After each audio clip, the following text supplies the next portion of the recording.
Waylon, don't jump. When Zoila Meyer decided her town needed more parks for kids, she ran for city council.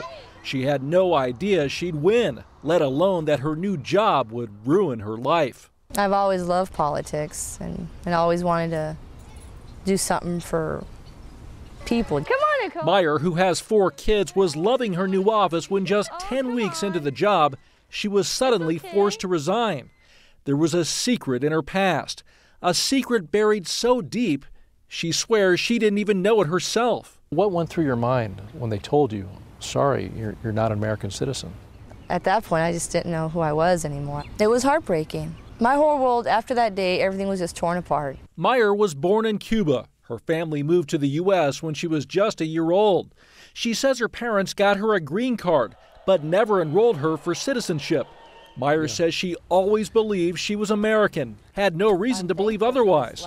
So the truth about her past was devastating. You have to be a citizen to get, a good job, to vote, to run for office. Everything that you're entitled to as an American wasn't mine anymore. In fact, though Meyer says she didn't know it, she was a permanent resident, eligible to live in the U.S. but not to vote, let alone run for office. After the news, Meyer counted her losses and soon began the process of becoming a naturalized citizen.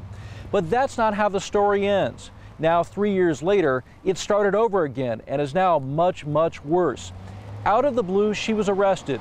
She was shocked to learn that immigration officials had begun deportation proceedings against her. I'm thinking in my head, what does this mean? What are you guys talking about?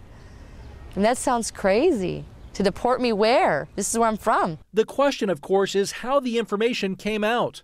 Meyer believes after she won her election, an angry relative, suspicious of her history, notified local authorities. It was an important case for us from the perspective of if you're not a citizen, you're not entitled to hold office. The charge against her, voter fraud. Meyer pleaded no contest and paid a small fine. End of story? Nope. Who knew illegally voting is a deportable offense? When did this country become such a machine that we're in the business now of tearing up families? Tristan Pelias is an attorney and former mayor of Meyer's town, Adelanto in Southern California.